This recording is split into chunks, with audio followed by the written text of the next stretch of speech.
Hello and welcome to Tobisonics. It is Tuesday, the 28th of October, 2020. I hope you all had a great weekend and that the weeks have started well for you. In today's show, we're going to be taking a look at how I use automation and the Fabfilter Pro-Q in the production for my new single, Military Industrial Complex.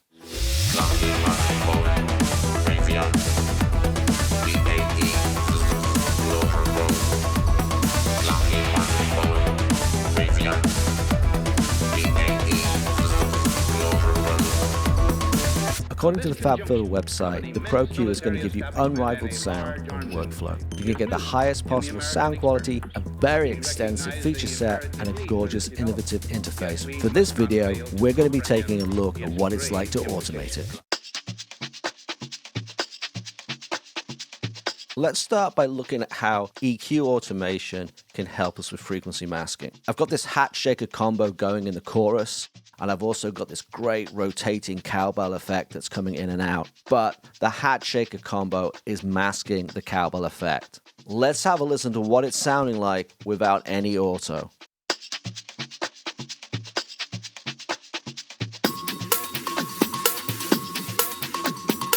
I really wanted the rotating cowbell to spin round the center of the chorus with sort of weight and width and energy, and that the contrast was really evident and physical. And the meaty hat shake has given us two problems with that. Firstly, in the low mids, it's masking all that kind of weight and size in the cowbell. And secondly, in the highs, it's masking those high frequencies, which is in turn kind of tucking the cowbell in. We're losing some of that sense of width, and with that, we're losing a lot of the sense of movement and the kind of energy that it's giving to it. Let's take the automation out of bypass and have a listen again.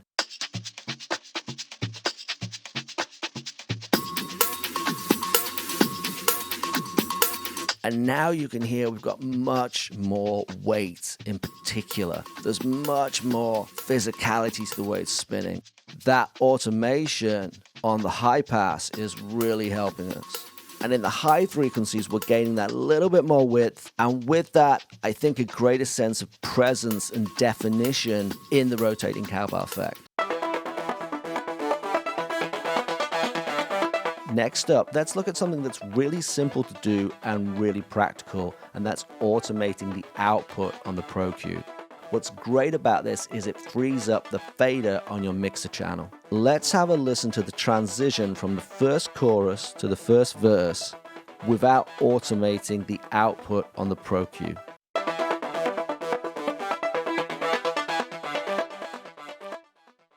And you can hear that we have this lingering tail that is going to muddy up our verse. It's going to stop the production from feeling as punchy and as clean. Let's drop that automation back in and have a listen to what it sounds like. Now we've got the output automated to drop it right down to minus infinity.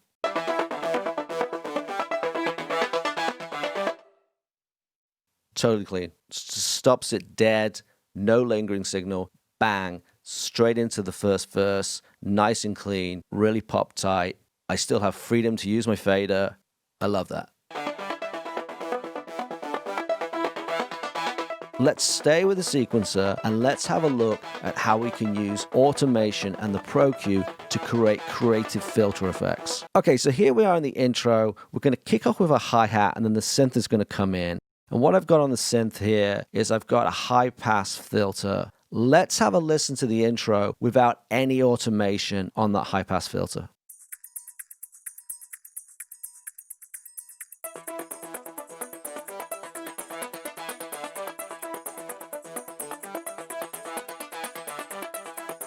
So it's fine, but it's a little bit dull. And what I wanted to do was have this sense of a thickening stereo image. So we start off with something that's very fizzy and up there with the hi-hat, and then gradually brings in the mids, rather than have this sudden wall of mid arrive all at once. Let's drop the automation on the high-pass filter back in and have a listen to what that does for the intro.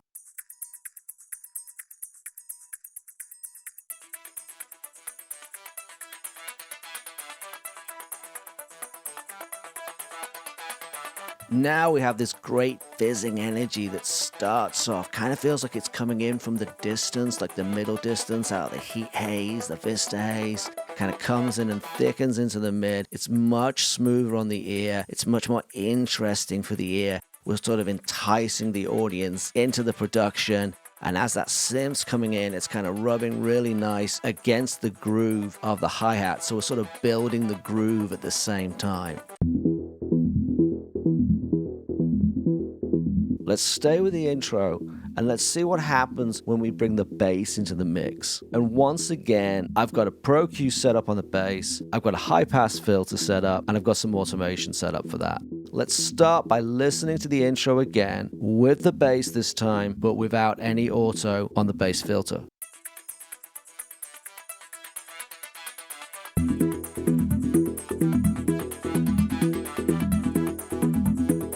You can hear at the moment that we've got this kind of big, heavy lump of bass that comes in all at once, and it really upsets what we're building with the hi-hat through to the synth, to suddenly have this big lump of bass frequency and sound pressure kind of lump its way into the production is very careless, not very satisfying to the ear. Let's drop the automation on the filter back in on the bass, and let's listen again to the intro and see how that high-pass automation on the bass helps to carry the build and effect through that we've got from hi-hat to sequencer to bass.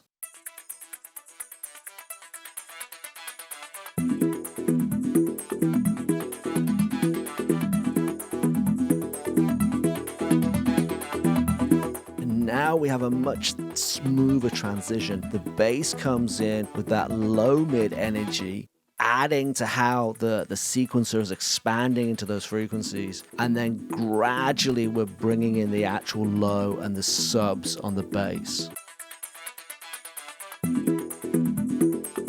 What I love about being able to automate the Fabfilter Pro-Q does both the practical and the creative in a way that's really clean and crisp, which really suits the way that I like my productions to feel. For those of you on YouTube, Instagram, Facebook, thank you for watching. For those of you on the podcast or on Mixcloud, thank you for listening. I hope you found that useful. I hope you've got some ideas for your own productions. Please let me know in the comments. Military Industrial Complex is out now on all streaming platforms and Bandcamp. Until next Tuesday, good night and good noise. Stay safe and stay healthy.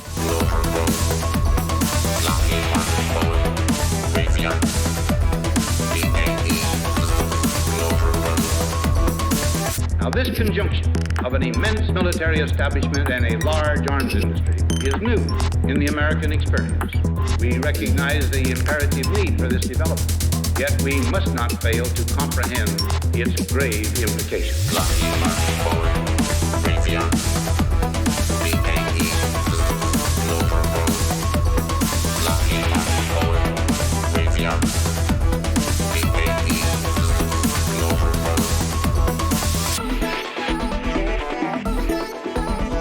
Today, I have strongly recommended to every governor to deploy the National Guard in sufficient numbers that we dominate the streets. Mayors and governors must establish an overwhelming law enforcement presence until the violence has been quelled.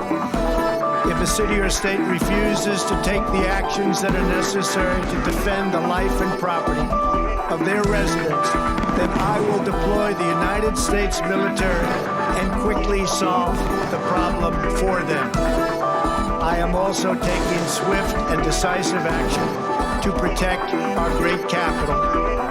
I am dispatching thousands and thousands of heavily armed soldiers, military personnel, and law enforcement officers to stop the rioting, looting, vandalism, assaults, and the wanton destruction of property.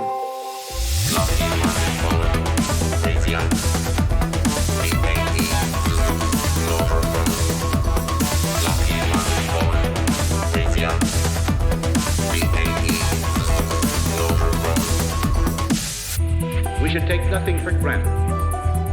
Only an alert and knowledgeable citizen can compel the proper meshing of the huge industrial and military machinery of defense with our peaceful methods and goals, so that security and liberty may prosper together.